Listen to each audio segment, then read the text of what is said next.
इस फिल्म के पहले सीन में हमें जो कैरेक्टर दिखाया जाता है उस कैरेक्टर का नाम विंसेंट है। वहीं दूसरे सीन में जो कैरेक्टर दिखाया जाता है उस कैरेक्टर का नाम मैक्स है। ये दोनों ही कैरेक्टर एकदम एक दूसरे से अलग हैं। विंसेंट एक कॉन्ट्रैक्ट किलर है और बहुत ही कॉन्फिडेंट और स्मार्ट आदमी है। वहीं मैक्स एक साधारण सा जिंदगी जीने वाला बहुत ही साधारण सा इंसान है। मैक्स एक टैक्सी ड्राइवर है और मैक्स को टैक्सी चलाना कभी भी पसंद नहीं है, लेकिन फिर भी वो पिछले 12 सालों से रोज रात को टैक्सी चला रहा है। और मैक्स ऐसा इसलिए कर रहा है क्योंकि उसका एक सपना है जो उसे पूरा करना है और वो अपने सपने को पूरा करने के लिए रोज रात को टैक्सी चलाता है। अगले ही सीन में हमें दिखाया जाता है कि मैक्स की टैक्सी में एक औरत आके बैठती है जो कि एक सरकारी वकील है और उसका नाम एनी है। मैक्स और एनी के बीच में बहुत ही मजेदार बातें होती है और दोनों को एक दूसरे के अंदर झांकने का मौका मिल जाता है और मैक्स को तो जैसे एनी से प्यार ही हो जाता है। उसके बाद एनी टैक्सी से उतर जाती है और एक बिल्डिंग में चली जाती है, लेकिन जाते जाते वो मैक्स को अपना कार्ड दे जाती है। अगले ही सीन में हमें दिखाया जाता है कि जिस बिल्डिंग में एनी गई थी उसी बिल्डिंग से विंसेंट बाहर आता है और मैक्स की ही टैक्सी में बैठता है और बस यही से मैक्स की बैड नाइट शुरू हो जाती है। अब मैक्स के लिए ये बैड नाइट कैसे बन जाती है ये हम आगे देखेंगे। मैक्स टैक्सी को आगे लेके जाता है और विंसेंट को जहां ड्रॉप करना उस जगह पे पहुंचने के बाद विंसेंट मैक्स को उसकी कमाई के डबल पैसे ऑफर करता है और रात भर के लिए उसकी टैक्सी को बुक कर लेता है। लेकिन पहले तो मैक्स मना कर देता है, फिर पैसों के लिए बाद में वो मान जाता है। फिर हम देखते हैं कि विंसेंट एक बिल्डिंग में जाता है किसी से मिलने के लिए और मैक्स नीचे अपनी गाड़ी में रुककर उसके इंतजार करता है और मैक्स अपनी गाड़ी में कुछ खा रहा होता है। ठीक उसी वक्त एक आदमी 4th फ्लोर से मैक्स की गाड़ी पे आके गिर जाता है, जिसे देखने के बाद मैक्स बहुत ही घबरा जाता है और इत्तेफाक से उसी समय विंसेंट भी नीचे आ जाता है। विंसेंट मैक्स को गन दिखा के डराता है और फिर ये दोनों मिलकर उस लाश को अपनी गाड़ी की डिक्की में डालते हैं। उसके बाद मैक्स विंसेंट को अपनी टैक्सी ले जाने के लिए बोलता है, लेकिन विंसेंट बहुत ही चालाक है, वो मैक्स को ऐसे ही जाने देने वाला नहीं है। उसके बाद वो दोनों उस टैक्सी में वहां से निकल जाते हैं।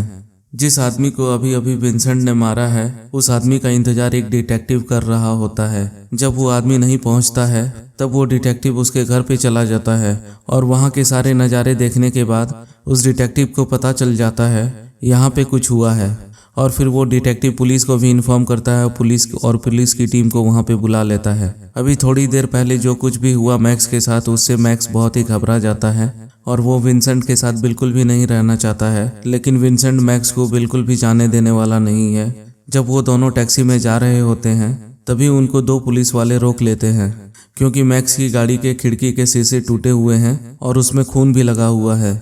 जब पुलिस वाले मैक्स से पूछते हैं तो मैक्स बहाना बना देता है कि एक हिरन टकराया था और ये हिरन का ही खून है और यही कारण है कि गाड़ी की खिड़की के शीशे भी टूट गए हैं।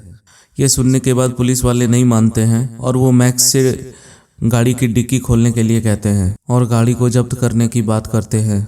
दोनों पुलिस वालों की बातों को सुनकर विंसेंट पूरी तरह से तैयार हो जाता है। विंसेंट गन को छुपा लेता है और विंसेंट सोचता है कि यदि इन दोनों पुलिस वालों ने गाड़ी की डिक्की खोली तो इन दोनों को गोली मार दूंगा और उसे डिक्की में ही डाल दूंगा, लेकिन ऐसा कुछ भी नहीं होता है। उन दोनों पुलिस वालों को रेडियो पे कुछ मैसेज मिलता है कि कहीं पे कोई वारदात हुई है और वहां पे उन दोनों को जल्दी से जल्दी पहुंचना है। तो वो दोनों पुलिस वाले मैक्स को वार्निंग देते हैं और फिर वहां से वो निकल जाते हैं। उसके बाद मैक्स और विंसेंट एक बिल्डिंग के पास आके रुक जाते हैं। विंसेंट मैक्स के हाथों को गाड़ी के स्टीयरिंग व्हील से बांध देता है और तभी मैक्स की टैक्सी में उसके बॉस का कॉल आ रहा होता है रेडियो पे। मैक्स अपने बॉस से बात करता है, लेकिन उसका बॉस उसको धमकी देता है कि तुमने गाड़ी कहीं भिड़ाई है क्योंकि पुलिस का कॉल आया था मेरे पास। और तभी विंसेंट रेडियो पे बात करता है उसके बॉस से और कहता है कि अगर तुमने मेरे ड्राइवर को परेशान किया तो मैं तुम्हारी शिकायत पुलिस को कर दूंगा। उसके बाद कॉल कट जाता है और विंसेंट अपने उस बिल्डिंग में चल जाता है अपने काम को अंजाम देने के लिए। वहीं दूसरी तरफ मैक्स शोर मचाने की कोशिश करता है, लेकिन सड़क पे पहले से ही बहुत सारा शोर हो रहा था, जिसके कारण मैक्स शोर मचा रहा था, उसका ध्यान किसी पे नहीं जा रहा था। लेकिन कुछ लोगों का ध्यान मैक्स की तरफ जाता है और वो लोग मैक्स के पास आ जाते हैं। लेकिन जो लोग मैक्स के पास आते हैं वो लोग चोर उचक्के होते हैं और उल्टा वो मैक्स को गन दिखा के उसका वॉलेट चुरा लेते हैं और विंसेंट का बैग चुरा लेते हैं और वहां से भागने लग जाते हैं। और तभी विंसेंट बिल्डिंग से नीचे आता है और उन लोगों को मारता है और अपनी बैग और मैक्स की वॉलेट को लेकर के वो दोनों वहाँ से निकल जाते हैं। एक्चुअली ये मैक्स के लिए एक मैसेज था कि वो किसी से मदद मांगने की कोशिश करेगा तो बेवजह और भी लोग मारे जाएंगे। फिर वहाँ से विंसेंट और मैक्स जैज म्यूजिक सुनने के लिए क्लब में चले जाते हैं। मैक्स को जैज म्यूजिक बिल्कुल भी पसंद नहीं होता है, फिर भी वो वहाँ बैठते हैं और 1 घंटे तक म्यूजिक सुनते रहते हैं। उसके बाद वो दोनों उस म्यूजिक बजाने वाले से बात करने लगते हैं और फिर विंसेंट म्यूजिक बजाने वाले को मार देता है। अब मैक्स के सर के ऊपर से पानी जा रहा होता है। मैक्स अब बिल्कुल भी विंसेंट के साथ नहीं रहना चाहता है। तभी विंसेंट उसको मार पीट के समझा देता है और फिर तभी एक बार और मैक्स के बॉस का मैसेज आने लगता है और मैक्स का बॉस बताता है कि मैक्स की माँ बार बार कॉल कर रही है और मैक्स अपनी माँ को देखने के लिए अभी तक क्यों हॉस्पिटल में नहीं आया ये पूछ रही है।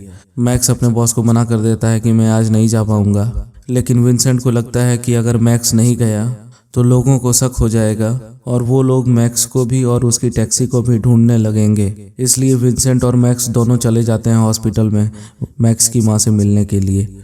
मैक्स बिल्कुल भी नहीं चाहता है कि विंसेंट उसकी माँ से ज़्यादा बात करे, लेकिन विंसेंट मैक्स की माँ से कुछ ज़्यादा ही दोस्ताना बातें कर रहा था और इसी कारण से मैक्स को बहुत ही ज़्यादा गुस्सा आ रहा था। इसीलिए मैक्स विंसेंट का बैग लेता है और वहाँ से भागने लग जाता है। भागते भागते मैक्स एक ब्रिज पे पहुँच जाता है और विंसेंट की बैग ऊपर से नीचे फेंक देता है, जिसके कारण उसका पूरा डाटा और कंप्यूटर वहीं पे बर्बाद हो जाता है। और फिर विंसेंट मैक्स को मारता है, पीटता है और फिर वहाँ से विंसेंट और मैक्स टैक्सी में बैठकर कहीं जाने के लिए निकल पड़ते हैं। फिर वो एक क्लब में पहुँचते हैं और विंसेंट मैक्स को अपना डेटा जो कि अभी अभी मैक्स ने डिस्ट्रॉय किया था वो लाने के लिए उसको उस क्लब के अंदर जाने के लिए कहता है। विंसेंट इसलिए क्लब के अंदर नहीं जाना चाहता क्योंकि विंसेंट को कोई भी नहीं जानता और ना विंसेंट को किसी ने देखा है और ना ही विंसेंट ने किसी और को देखा है। और अगर डेटा लेने के क्रम में कोई भी गड़बड़ी हुई तो मैक्स मारा जाएगा। लेकिन संयोग से डिटेक्टिव रे उसी क्लब में कुछ इंक्वायरी करने के लिए पहुंचता है। सीसीटीवी में उसकी नज़र मैक्स की टैक्सी पर भी पड़ जाती, लेकिन फिर भी मैक्स बहुत ही मुश्किल से वहां से डेटा लेकर के बाहर आने में सफल हो जाता है। लेकिन डिटेक्टिव रे और पुलिस वालों को शक हो जाता है मैक्स पे और ये भी पता चल जाता है कि मैक्स के अलावा और भी कोई टैक्सी के अंदर है। और फिर ये पुलिस वाले मैक्स का पीछा करते करते बिल्कुल पूरी तैयारी के साथ एक क्लब में जा पहुंचते हैं और इस क्लब में बहुत ही भीड़ होती है। पुलिस विंसेंट को ढूंढ रही होती है और विंसेंट अपने अगले शिकार को। पुलिस ने सिर्फ मैक्स को देखा है और पुलिस वाले मैक्स को ही विंसेंट समझ रहे हैं और पुलिस मैक्स को ही विंसेंट समझकर ढूंढ रही है। आखिरकार विंसेंट को अपना अगला शिकार दिख जाता है जो वहां पे एक सोफे पे बैठा हुआ होता है और फिर अचानक से गोलियां चलने लगती हैं और बहुत ही अफरा तफरी मच जाती है। पुलिस वाले मैक्स को विंसेंट समझकर मारने लगते हैं, लेकिन विंसेंट कई पुलिस वालों को मारकर मैक्स को बचाता है। लेकिन डिटेक्टिव रे मैक्स को अपने साथ लेकर के क्लब से बाहर निकलने में कामयाब हो जाते हैं। वहीं विंसेंट अपने शिकार को उसके बॉडीगार्ड के साथ मार देता है और कई पुलिस वालों को भी मार देता है। और डिटेक्टिव रे और मैक्स से भी पहले क्लब से बाहर निकलकर वो टैक्सी के पास आकर खड़ा हो जाता है। जैसे ही विंसेंट देखता है कि डिटेक्टिव रे मैक्स को अपने साथ लेकर के बाहर आ रहा है, वो डिटेक्टिव रे को भी मार देता है और मैक्स को लेकर के वहां से फरार हो जाता है। पूरे शहर की पुलिस इन दोनों को ढूंढने में लग जाती है। हेलीकॉप्टर से भी पुलिस इन दोनों को ढूंढने लगती है, लेकिन विंसेंट बहुत ही चालाक है। पुलिस वाले उन दोनों को ढूंढ नहीं पा रहे होते हैं। इसी दरमियान विंसेंट और मैक्स के बीच में एक बहुत ही इमोशनल कन्वर्सेशन भी होता है और मैक्स बिल्कुल ही हताश और निराश हो चुका है और अब ये सब उसके सर के ऊपर से जा रहा है। इसलिए मैक्स अपनी गाड़ी का एक्सीडेंट करा देता है। पुलिस को आते देख विंसेंट वहां से भाग जाता है। पुलिस वालों को मैक्स की डिक्की में एक लाश दिखाई देती है, इसीलिए पुलिस वाला मैक्स को हथकड़ी लगा रहा होता है। लेकिन तभी मैक्स की नज़र विंसेंट की लैपटॉप पर पड़ती है और उसको एनी की तस्वीर दिखाई देती है और मैक्स समझ जाता है कि एनी वो विंसेंट का आखिरी टारगेट है।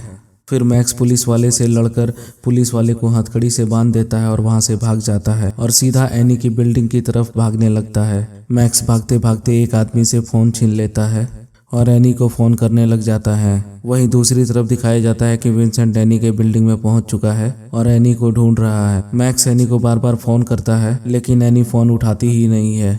लेकिन बहुत देर से फोन की घंटी बजने की वजह से एनी आखिरकार मैक्स का फोन उठा लेती है और मैक्स एनी को विंसेंट के बारे में बताता है। इधर विंसेंट फोन और लाइट दोनों का कनेक्शन कट कर देता है बिल्डिंग से और अब एनी पुलिस को कॉल भी नहीं कर पाती है और आखिरकार विंसेंट एनी को ढूंढने में कामयाब हो जाता है। विंसेंट जब एनी को गोली मारने ही वाला होता है ठीक तभी वहां पे मैक्स आ जाता है और विंसेंट को शूट कर देता है, लेकिन गोली विंसेंट के कान को छू कर निकल जाती है और इसी मौके का फायदा उठा के एनी और मैक्स वहां से भागने लगते हैं और उनके पीछे पीछे विंसेंट भी भागने लगता है।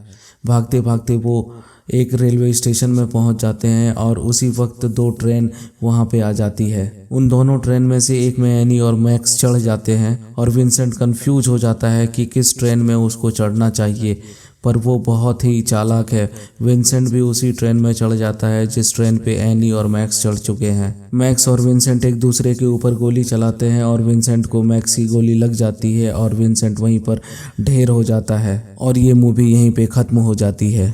एक्चुअली इस फिल्म में विंसेंट को 5 लोगों को मारने का कॉन्ट्रैक्ट मिला था। उन 5 में से 4 सरकारी गवाह थे और 5वीं सरकारी वकील थी।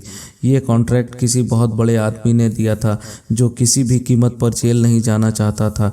विंसेंट ने जिन 4 गवाहों को मारा वो भी कोई इनोसेंट लोग नहीं थे, वो भी गुनहगार थे, बस जेल जाने से बचने के लिए सरकारी गवाह बन गए थे।